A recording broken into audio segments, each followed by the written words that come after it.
He said that wherever I went, he would find me, walk right up to me, and I wouldn't be able to see him. Adrian is dead. He's not dead. He has figured out a way to be invisible.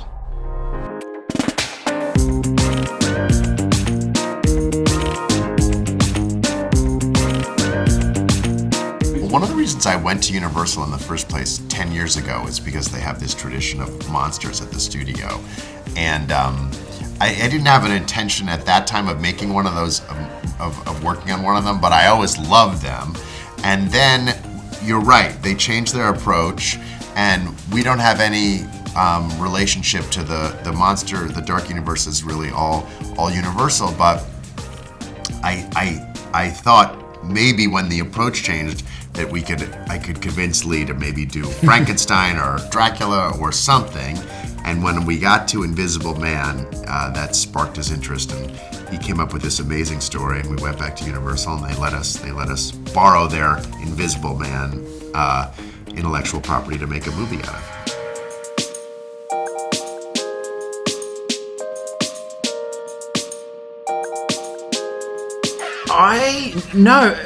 I obviously know a lot about the Invisible Man. He's a real figment of popular culture, but I didn't have this burning desire to make an Invisible Man movie in particular.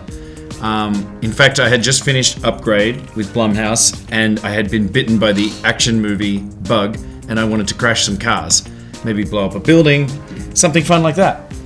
That was where my head was at. And then the Invisible Man was suggested, and I immediately saw an opportunity to make a really scary version of it. It wasn't necessarily a feminist take on it or a female-driven take. It was just a scary image of like an empty chair. That's what I could see in my head, is an empty chair. And somebody saying, there's someone in that chair. You know, I always think in trailer moments. And I was like, oh, that's a trailer moment.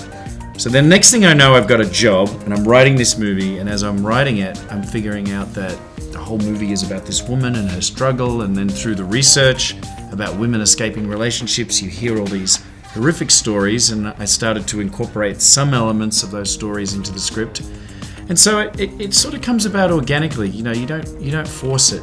A script just sort of happens. It's like, it's not like, you can't plan it too much. You know, it becomes something other than what you exactly intended. Same with making a film. Like, the movie isn't exactly the one that I could see in my head. It's something else, but I still like it.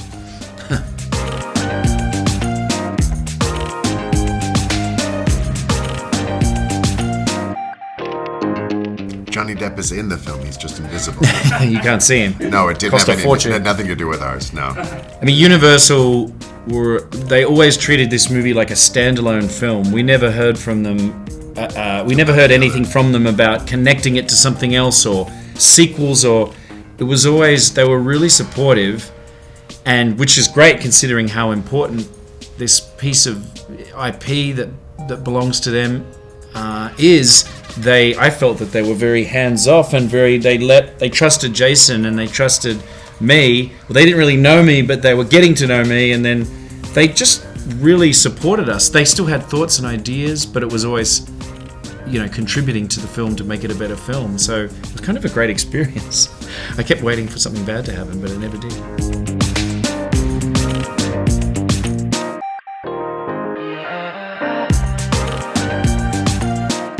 I was probably concerned a little bit, just as a male writing a film about this really serious issue. I was thinking, you know, am I the most authentic voice to tell this story? But then when I met up with Elisabeth, she helped me to bring sort of an authentic female perspective to it. She became my partner in crime on the film in terms of the female perspective, and she had stories from her own life about, you know, bad relationships or situations she had been in where she felt unsafe. And so it was just great to get her to kind of, you know, support that element of the film.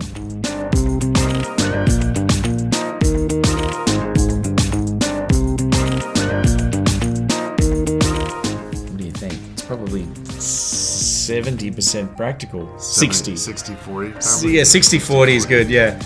Some of the effects in the film, and this has been true since Insidious, since the first movie, is a lot of the time the most affecting thing is the thing that's worked for 100 years, like a string pulling a door closed.